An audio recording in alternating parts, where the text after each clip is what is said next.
This video shows you how to estimate the unknown parameters and states of a linear Gaussian state space system.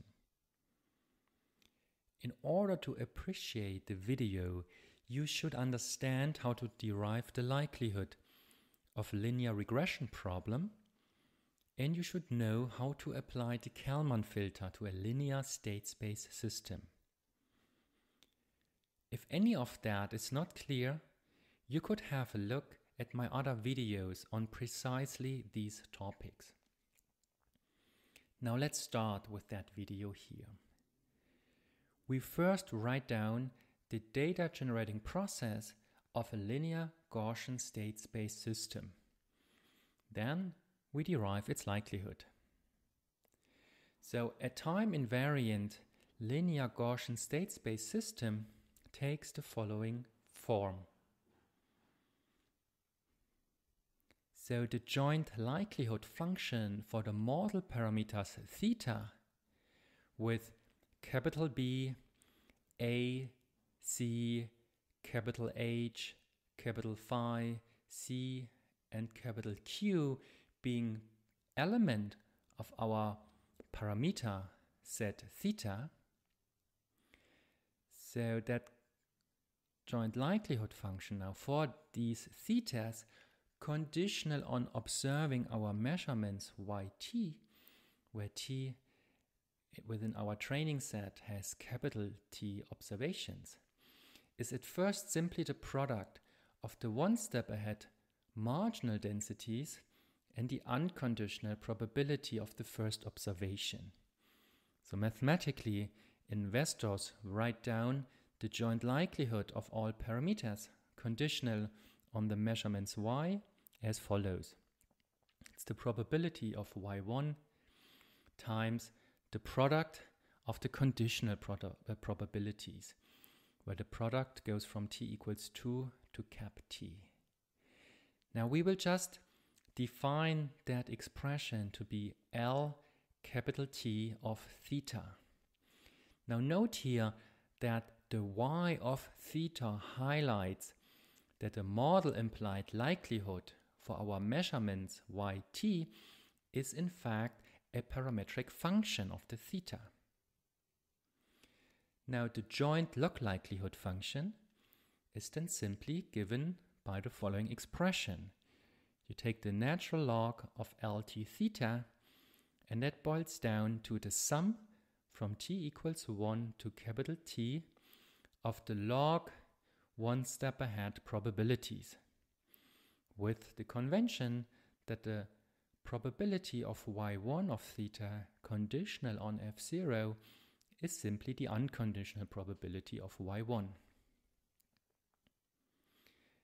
Now the Gaussian shocks imply that the conditional densities for our measurements equal a Gaussian distribution. So we can write that the conditional probability of yt of theta, where we condition on ft minus 1 information, is simply a Gaussian centered around the conditional expectation of yt theta, where we condition on ft minus 1. And we have a dispersion or a variance expression of variance yt theta conditional on ft minus 1. Now, if you have understood the video on setting up the Kalman filter for a linear Gaussian state space system, you will already know, or at least guess, what the expression for the conditional expectation of yt and the conditional variance of yt looks like. So I give you a couple of seconds to either pause the video or to just shout the solution at your screen. So let's end the pause and let's continue. The resulting joint log likelihood function of the parameters theta reads as follows. It consists of the well-known three components. The first is just a constant, meaning it doesn't depend on theta. It's the minus t times p over 2 log 2 pi.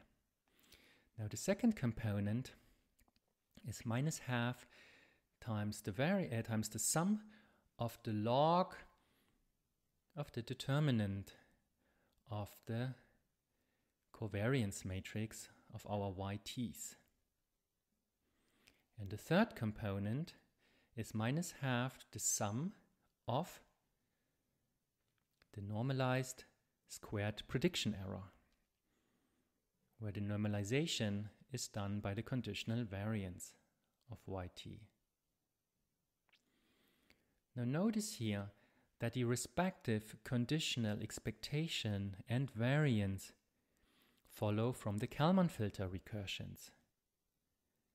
So for the conditional expectation, we can say that they equal the following expression, which says that the expectation of our measurement in time t, where we condition on ft minus 1 information, equals in our linear Gaussian state space model a plus capital B times the expectation of alpha t conditional on ft minus 1.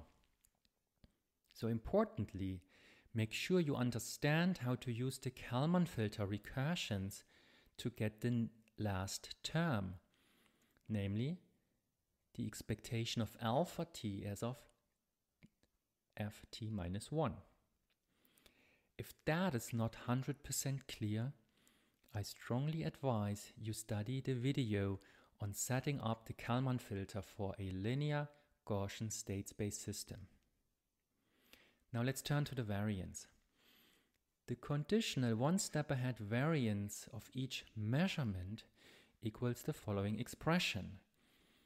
So we have the conditional variance of our measurements at time t, conditional on ft minus 1, simply equals b times the variance of alpha t, conditional on ft minus 1, times b transpose plus h. Where also here the term variance of alpha t conditional on ft minus 1 is a direct output of the linear Kalman filter routine.